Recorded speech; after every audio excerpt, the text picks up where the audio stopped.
I am an artist at living. My work of art is my life. यानी मैं जीने में एक कलाकार हूँ। कला का मेरा काम ही मेरा जीवन है। आप सभी का एक बार फिर से स्वागत है the monk who sold his Ferrari की हिंदी समरी में। तो आज हम समरी करेंगे chapter 6 the wisdom of personal change. जैसा कि जूलियन ने वादा किया था कि वह कल आएगा और वह अगली शाम को आया भी, लेकिन आज जूलियन कल से बिल्कुल अलग दिख रहा था। उसने लाल रंग की सन्यासियों के आभूषण पहने हुए और उसके इस पोशाक ने मुझे बिल्कुल आश्चर्य में डाल दिया। और फिर जूलियन ने उससे कहा कि ऐसे मत देखो, क्या तुमने किसी और वेश में मुझे एक्सेप्ट किया था? और फिर हम दोनों जोर जोर से हंसने लगे। मैं आज की मीटिंग के लिए इतना एक्साइटेड था कि शायद ही मैंने आज कुछ काम किया हो सिवाय जूलियन के इंतजार के अलावा। और फिर ज़्यादा समय न लेते हुए जूलियन ने अपनी उस दौरान हुए बदलाव और उसने अपनी उस यात्रा में जूलियन ने जो कुछ भी सीखा उसने सब कुछ बताना स्टार्ट किया। और उसने ये भी बताया उसके अंदर इतना परिवर्तन कैसे आया। लेकिन उनकी इन सब बातों को सुनकर मुझे समझ आया कि बदलाव एक प्रक्रिया है जो एकदम से नहीं होती। हमें अच्छे बदलाव के लिए अच्छी निरंतरता यानी डिसिप्लिन और कंटिन्यूटी बहुत ज़्यादा मायने रखती है। लेकिन जूलियन की सभी बातें अभी भी मुझे बिल्कुल रहस्यमय और असामान्य लग रही थी। फिर जूलियन एक चाय का कप लेता है और उसमें चाय को डालने लगता है, लेकिन वह कंटिन्यूसली उसमें चाय डालता ही रहता है। पहले तो मैं चुपचाप देखता रहता हूँ, लेकिन फिर मैं और नहीं देख सकता था। आखिरकार मैंने उसे टोक ही दिया और कहा, ये क्या कर रहे हो आखिरकार? तुम्हें दिखाई नहीं दे रहा है कि कप पूरी तरह भर चुका है? फिर जूलियन ने कुछ समय तक मेरी तरफ देखा। फिर आखिरकार जूलियन कहता है कि कुछ गलत मत समझो, मैंने तो यह बस इसलिए किया क्योंकि जैसा कि तुमने देखा, जिस तरह कप के पूरा भरने के बाद उसमें अब जो भी डाला जाएगा वो कप के बाहर ही आ जाएगा। इसी तरह हम सब भी हैं। हमारा अपना दिमाग हमारे अपने ही ख्यालों से भरा हुआ है। अब हम उसमें नए विचार या नए ख्यालों को कैसे एक्सेप्ट कर सकते हैं। इसलिए हमें अगर कुछ नया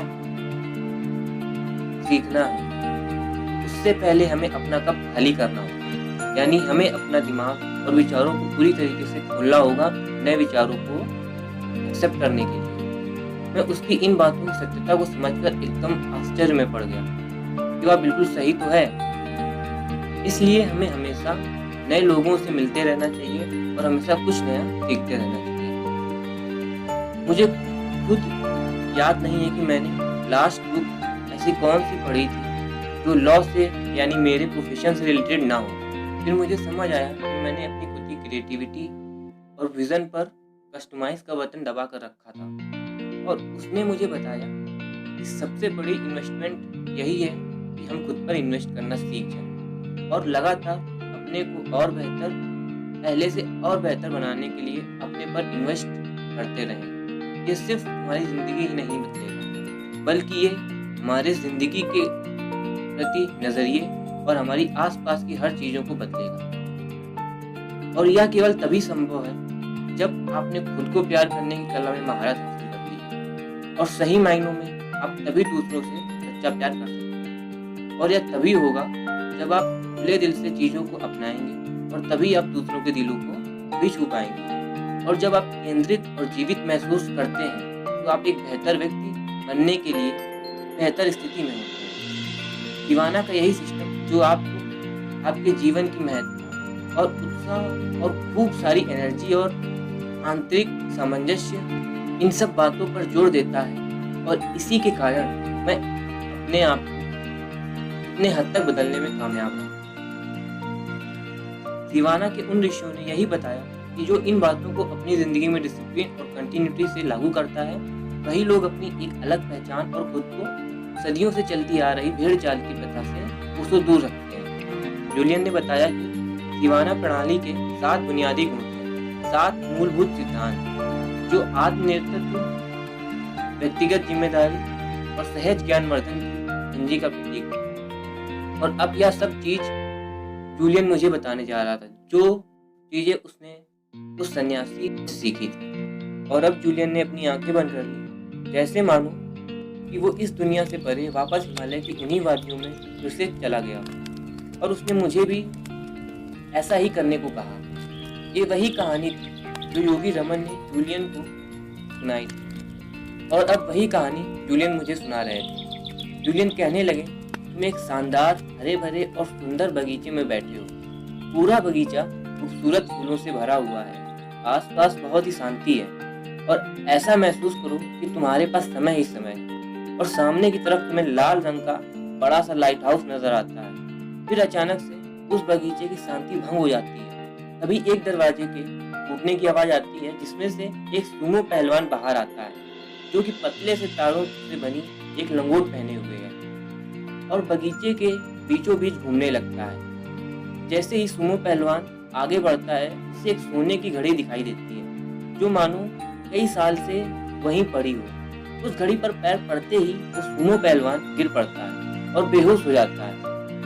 कुछ देर बाद गुलाब के फूलों की सुगंध आती है और वो तुरंत फिर से वापस खड़ा हो जाता है। वो संभालते हुए वो आसपास देखने लग जाता है और उसे झाड़ियों में एक रास्ता दिखाई देता है, जो खूब सारे हीरों से भरा पड़ा है। और बिना वक्त गंवाए वो उस रास्ते पर निकल पड़ता है, और फिर वह अचानक से तुम्हारी आंखों से ओझल हो जाता है। ये कैसी कहानी थी? क्या तुम इस कहानी को सुनने के लिए इतनी दूर गए थे? एक टूट आवाज में जूलियन से ये पूछ लिया। इस पर जूलियन ने मुस्कुराते हुए कहा, मैंने भी कुछ ऐसा ही पूछा था जब उस महान सन्यासी ने मुझे यह कहानी सुनाई थी। उस समय जूलियन ने भी मेरी तरह उस कहानी के पीछे छुपे 7 सिद्धांतों को नजरअंदाज कर दिया था, और अब बारी थी जिंदगी के इन्हीं 7 सिद्धांतों को जानने की। तो दोस्तों, आज की इस समरी में बस इतना ही। हम आपसे the monk who sold his Ferrari की अगली समरी में मिलेंगे। A most extra ordinary garden, मतलब जीवन के सूत्रों का एक अनूठा बगीचा। और अगर आप रॉबिन शर्मा की book the monk who sold his Ferrari से भी पढ़ना चाहते हैं, तो आपको इस बुक लिंक आपको डिस्क्रिप्शन में मिल जाएगा। और हाँ दोस्तों, अगर आपके कुछ सुझाव हो तो आप कमेंट बॉक्स में कमेंट कर सकते हैं, जिससे कि हम और भी अच्छा वैल्यू कंटेंट ऐड कर पाएं। तब तक के लिए have a good day, bye bye.